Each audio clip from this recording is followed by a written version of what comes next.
Derrumbando fortalezas. Una vez más, bienvenido a esta lección. La lección número 5 de esta interesante serie. La fortaleza del corazón. Después de alistarse en Gilgal para conquistar a Canaán, los israelitas fueron a la ciudad de Jericó. Ahí ellos se paraban frente a los altos y gruesos muros de sus habitantes. En Josué capítulo 6, versículo 1 encontramos: Ahora Jericó estaba cerrada, bien cerrada a causa de los hijos de Israel. Nadie entraba ni salía. Mirando los muros de Jericó, ellos sabían que no podían hacer absolutamente nada para derrumbarlos. Solo el poder divino podía bajarlos. Dios estaba involucrado en la lucha porque estos muros protegían a adoradores de Baal, quien se paraba en contra de Dios y su verdad. En un sentido, Jericó era una fortaleza para dioses falsos y sus ídolos, y la batalla eran contra las fuerzas que paraban en contra de Dios. Para nosotros hoy día, nuestra batalla no es tanto contra fortalezas de dioses falsos y sus ídolos, es más contra pensamientos que se ponen en contra de Dios en nuestra vida. Ahora bien, son fortificaciones en nuestro propio corazón que dejan a Dios afuera para vivir como queremos o deseamos. ¿Sabía usted que esos deseos son como baluartes que se ponen en contra de Dios? El primer paso a la victoria es identificar las defensas contra Dios en nuestra vida. Por lo mismo le invito a leer en Romanos capítulo 8 versículos 6 al 8. Porque el ocuparse de la carne es muerte, pero el ocuparse del espíritu es vida y paz. Por cuanto los designios de la carne son enemistad contra Dios, porque no se sujetan a la ley de Dios, ni tampoco pueden. Y los que viven según la carne no pueden agradar a Dios. Las fortalezas son intenciones que batallan contra Dios. Son maneras de confiar en nosotros mismos en vez de confiar en Él. Son como los muros de Jericó que se levantan contra Dios. La base de las fortalezas, que son deseos carnales, son mentiras. Vemos 3 mentiras comunes que mantienen a Dios fuera de nuestro corazón. La primera mentira es: tenemos la mentira que hay seguridad en este mundo. En vez de buscar seguridad en Dios, buscamos en el trabajo, en el dinero, en la familia, en las posesiones y otros más. Pero, como las noticias muestran cada día, no existe seguridad en este mundo. Como muchos de nosotros hemos aprendido y cantamos las palabras de Cristo, allá en Mateo 6:33, que dicen: Mas buscad primeramente el reino de Dios y su justicia, y todas estas cosas os serán añadidas. Dios es la fuente de seguridad. Tenemos la mentira que el placer nos da felicidad. Muchos de nosotros buscamos estimular nuestro cuerpo por un momento. Tratamos de complacer nuestros ojos, la piel, con el sexo, nuestros oídos con música y películas, y nuestro paladar con sabores. Pero aún estas cosas se vuelven monótonas. Nuestro cuerpo clama siempre para más. Los estímulos de este mundo nunca pueden satisfacernos porque somos mucho más que cuerpos. Como en 1 de Juan capítulo 2 versículo 15 dice: No améis al mundo ni las cosas que están en el mundo. Si alguno ama al mundo, el amor del Padre no está en él.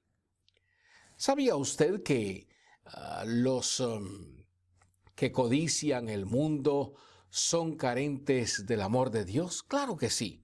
En tercer lugar, tenemos la mentira de buscar satisfacción en la aprobación de otros. Lamentablemente, lo más que tratamos de ganar aprecio de otros, lo más que se alejan de nosotros. Como dice Proverbios 29:25, el temor del hombre pondrá lazo, mas el que confía en Jehová será exaltado.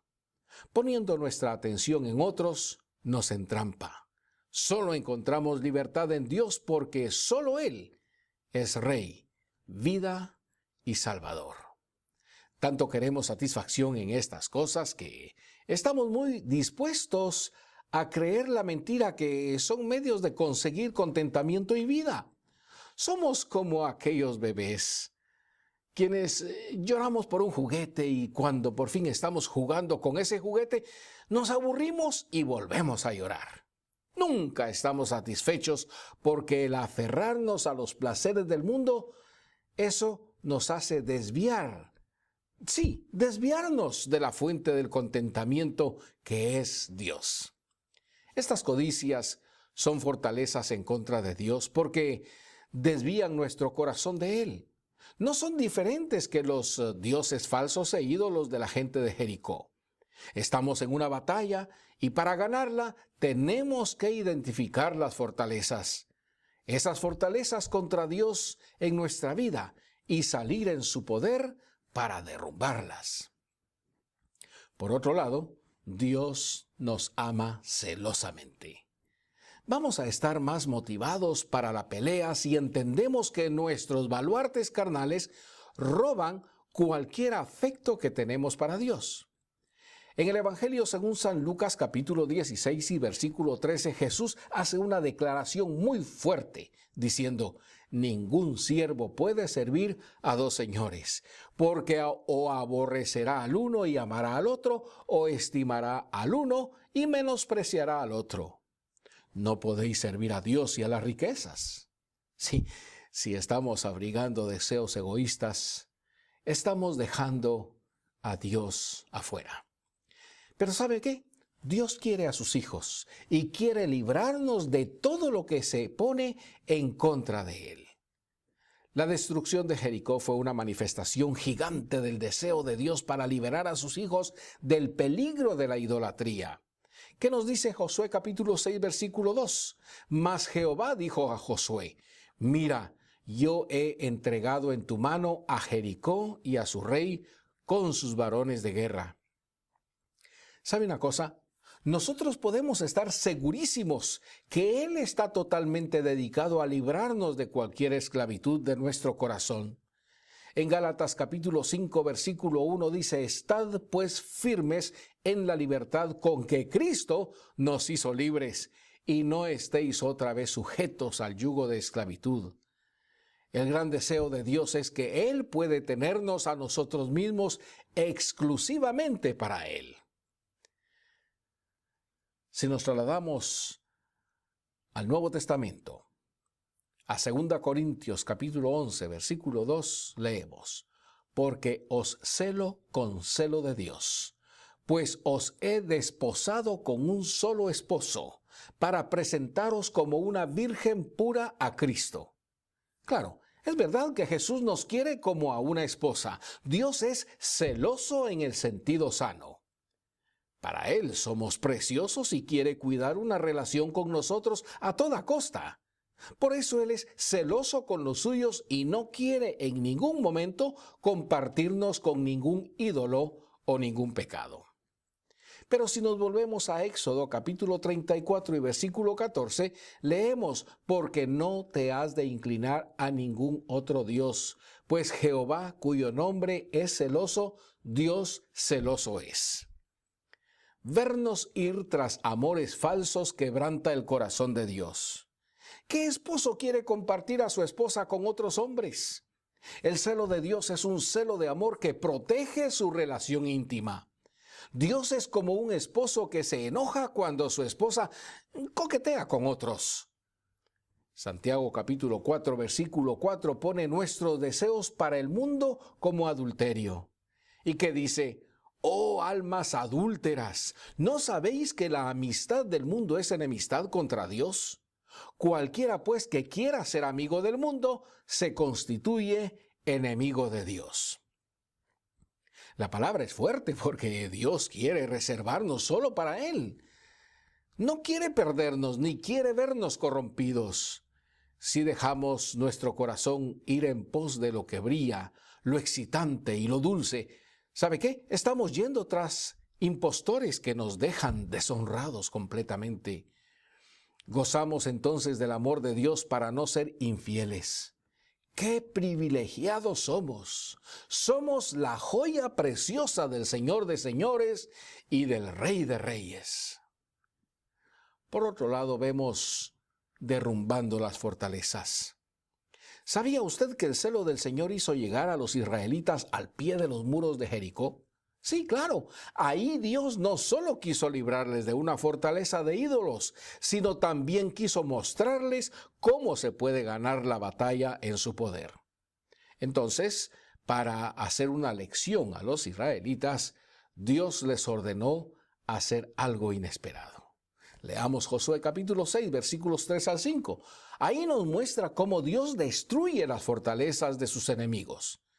Leamos. Rodearéis pues la ciudad todos los hombres de guerra, yendo alrededor de la ciudad una vez, y esto haréis durante 6 días. Y 7 sacerdotes llevaron 7 bocinas de cuernos de carnero delante del arca, y al 7º día daréis 7 vueltas a la ciudad, y los sacerdotes tocarán las bocinas. Y cuando toquen prolongadamente el cuerno de carnero, así que oigáis el sonido de la bocina, todo el pueblo gritará a gran voz, y el muro de la ciudad caerá. Entonces subirá el pueblo cada uno derecho hacia adelante. Delante de los muros de Jericó, los israelitas estaban perplejos por una buena razón. En este tiempo había 2 tácticas principales. Podían atacar directamente o podían rodear a la ciudad y esperar hasta que muriesen de sed o de hambre. Pero Dios no habló de ninguna de estas estrategias. Él les ordenó marchar alrededor de Jericó cada día por 7 días, y en el último día tenían que dar 7 vueltas. Parecía ridículo, sí, parecía ridículo dar vueltas y no atacar. Pero Dios tuvo un plan. Él a menudo hace lo absurdo para que no dependamos de nuestra sabiduría o poder, sino que dependamos única y exclusivamente de Él. Por ello es que vamos a 2 Corintios capítulo 10 versículos 4 y 5, donde dice: porque las armas de nuestra milicia no son carnales, sino poderosas en Dios para la destrucción de fortalezas, derribando argumentos y toda altivez que se levanta contra el conocimiento de Dios, y llevando cautivo todo pensamiento a la obediencia a Cristo. Su gran ilustración para ganar la batalla fue en mostrar que Él hace la batalla, no los hombres. Él es Dios todopoderoso de infinita sabiduría. Él siempre sabe mejor y siempre tiene la razón. La pregunta más grande para ellos era si iban a confiar en Dios o, al contrario, en sus propias estrategias y fuerzas.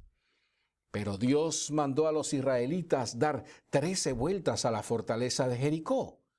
Al verlo bien, ellos estarían convencidos que no podían derrumbarla, ni por sus fuerzas, ni mucho menos por su inteligencia. Es igual para nosotros hoy día.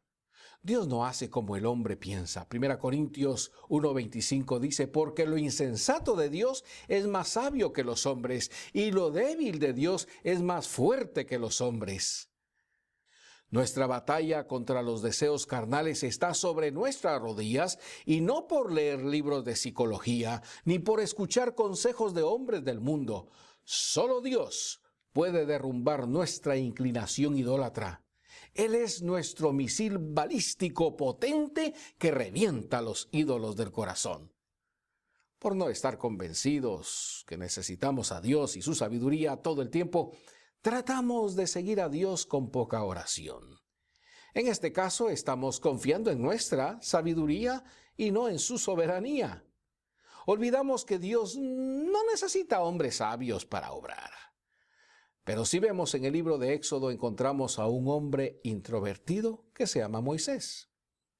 Dios llamó a Moisés para guiar a más de 3 millones de israelitas, desde Egipto hacia Canaán. Ahí en Éxodo 4:10 vemos: entonces dijo Moisés a Jehová: ay, Señor, nunca he sido hombre de fácil palabra, ni antes ni desde que tú hablas a tu siervo, porque soy tardo en el habla y torpe de lengua. ¿Sabe qué? Moisés hubiera sido la última persona que nosotros hubiésemos escogido para el trabajo de guiar al pueblo de Dios. Claro que sí. Seguro que hubiésemos pensado, ¿no había alguien más joven que pueda servir? ¿No hay nadie que pueda hablar mejor que él? Pero ¿sabe qué? La sabiduría de Dios gana la batalla y no nuestra sabiduría. Hay que confiar en esa verdad. Cuando Dios llama, Él lo va a hacer y lo va a hacer perfecto. ¿Ha usted pensado en eso? ¿Ha usted pensado en que Dios es perfecto por sobre todas las cosas? Y Él siempre hace su voluntad. La verdad, hermano, usted no es tan diferente que Moisés. Yo no soy tan diferente que Moisés. ¿Está llamado usted para batallar contra los ídolos de su corazón, pero no tiene sabiduría en sí mismo para ganar? Sus propios deseos son carnales y lo engañan. Su única esperanza está en Dios. Bueno, tiene que dejar su criterio atrás y confiar en Dios. Al confiar en el camino, entre comillas, loco de Dios, va a encontrar la sabiduría del infinito y el poder del Todopoderoso. Ahí en 1 Corintios capítulo 1 versículos 18 y luego 26 al 29 dice, porque la palabra de la cruz es locura a los que se pierden, pero a los que se salvan, esto es a nosotros, es poder de Dios, dijo Pablo. Pues mirad, sigue diciendo Pablo, hermanos, vuestra vocación, que no sois muchos sabios según la carne, ni muchos poderosos, ni muchos nobles, sino que lo necio del mundo escogió Dios para avergonzar a los sabios, y lo débil del mundo escogió Dios para avergonzar a lo fuerte. Y lo vil del mundo y lo menospreciado escogió Dios, y lo que no es, para deshacer lo que es, a fin de que nadie se jacte en su presencia. Marchar con Dios es una, entre comillas, locura, según el mundo. Pero en la actualidad es la única senda sensata. Y eso es la gran pregunta para nosotros hoy. ¿Dónde va a poner usted su fe? ¿En la locura de Dios o en su propia sabiduría? Vamos a ver cómo podemos andar en la sabiduría de su evangelio para experimentar su salvación de los ídolos interiores. Paramos firmes en nuestra victoria. Fíjese que Josué y los israelitas se pararon firmes en la salvación de Dios sobre sus enemigos. Y por marchar en confianza en Dios y no en ellos mismos, ellos vieron la gloria y el triunfo de Dios. Si leemos en Josué capítulo 6 versículos 20 y 21 dice, entonces el pueblo gritó y los sacerdotes tocaron las bocinas y aconteció que cuando el pueblo hubo oído el sonido de la bocina, gritó con gran vocerío y el muro se derrumbó. El pueblo subió luego a la ciudad, cada uno derecho hacia adelante, y la tomaron y destruyeron a filo de espada todo lo que en la ciudad había, hombres y mujeres, jóvenes y viejos, hasta los bueyes, las ovejas y los asnos. ¡Ja! ¡Qué linda victoria podían ver los israelitas marchando en fe! ¿Sabe? También nosotros, sí, también usted y yo podemos ver el poder de Dios si solo andamos por fe. Nosotros tenemos una gran promesa de Dios por marchar en su triunfo. Allá en Efesios capítulo 6, versículo 15 dice, y calzados los pies con el apresto del Evangelio de la paz. Para derrumbar las fortalezas de nuestro corazón, tenemos que calzarnos con el Evangelio de paz. La idea de calzar nuestros pies viene de las botas romanas que tenían pedazos de hierro en su planta. Hoy día los deportistas usan zapatos con clavos para tener mejor tracción. Bueno, es la misma idea para los soldados del primer siglo. Estos pequeños clavos fueron una gran razón para que nadie hiciera frente al ejército romano. Sus enemigos se resbalaban y se caían ante las espadas romanas. Pero nuestra ventaja es aún más firme que el calzado romano. El Evangelio de paz nos da una posición firme delante del universo. Por el Evangelio somos perdonados por fe y separados para Dios y puestos en lo alto. El apóstol Pablo, allá en Colosenses capítulo 2, versículos 13 al 15, dice: «Y a vosotros, estando muertos en pecados y en la incircuncisión de vuestra carne, os dio vida juntamente con él, perdonándoos todos los pecados, anulando el acta de los decretos que había contra nosotros, que nos era contraria, quitándola de en medio y clavándola en la cruz. Y despojando a los principados y a las potestades, los exhibió públicamente, triunfando sobre ellos en la cruz». Hay que poner nuestro calzado de paz y andar en ello. Para poner nuestro calzado del Evangelio, debemos pararnos seguros en nuestro perdón y nueva relación con Cristo, viviendo según sus implicaciones. Ponemos nuestro calzado cuando andamos firmes en nuestro perdón, haciendo las 6 siguientes cosas. En primer lugar, nos paramos firmes en el Evangelio cuando estamos seguros que somos salvos por lo que Cristo hizo.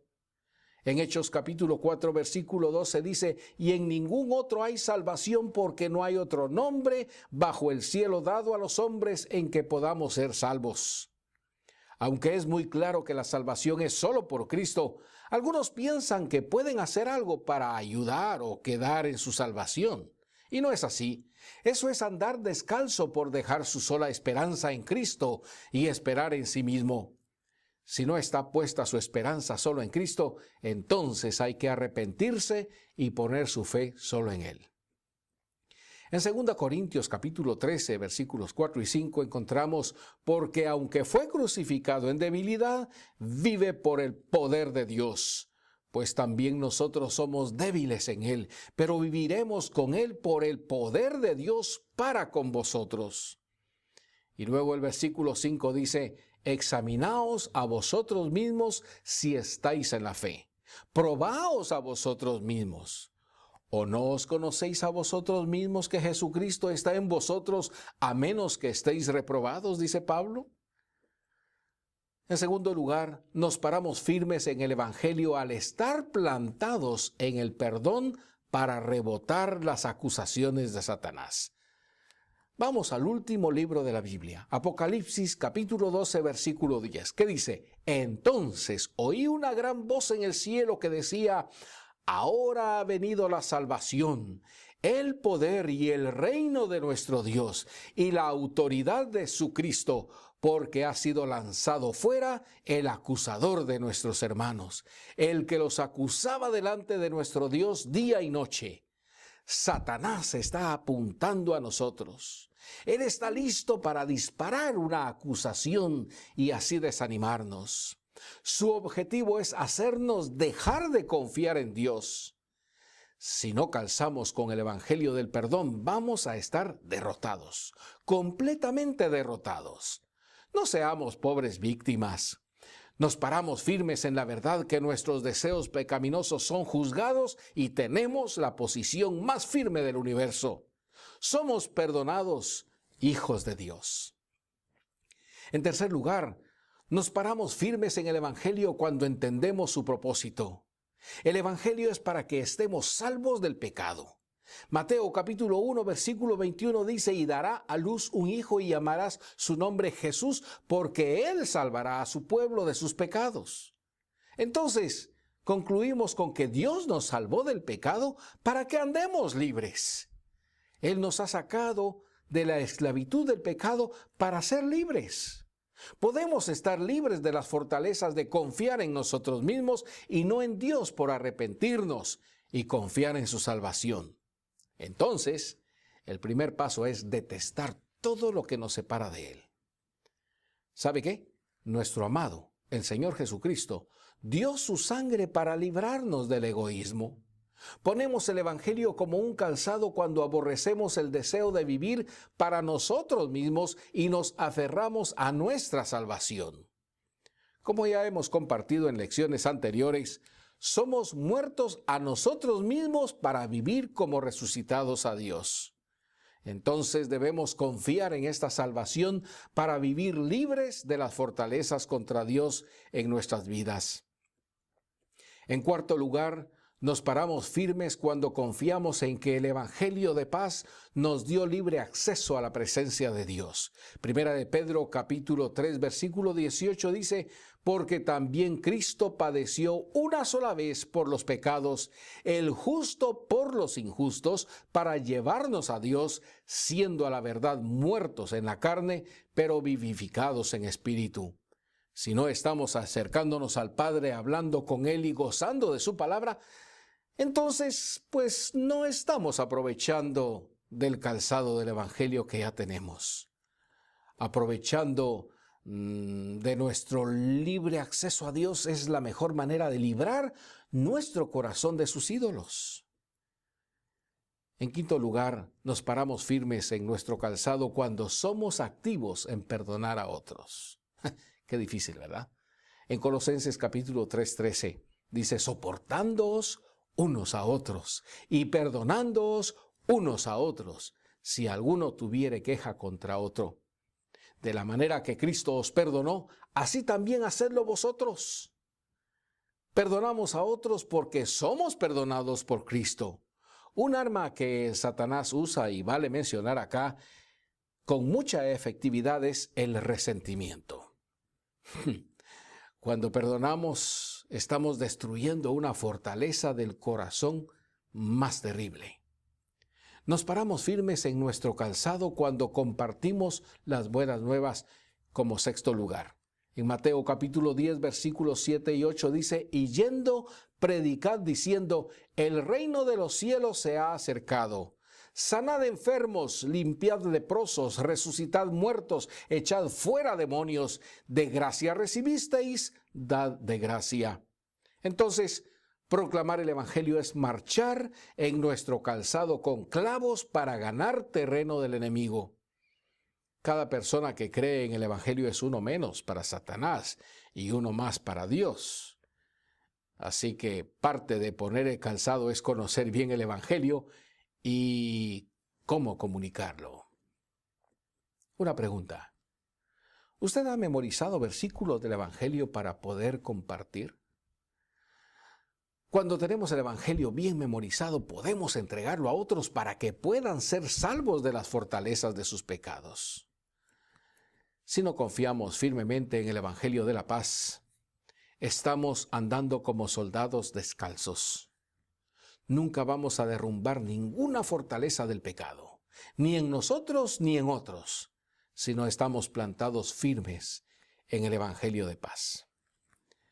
Por no poner nuestro calzado espiritual del Evangelio, nuestros ídolos continúan levantados contra el Señor Jesucristo y su verdad.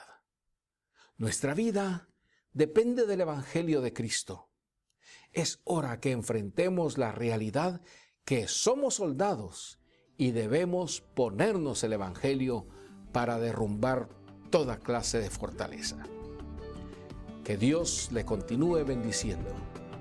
Algo más para poder meditar. Hasta pronto.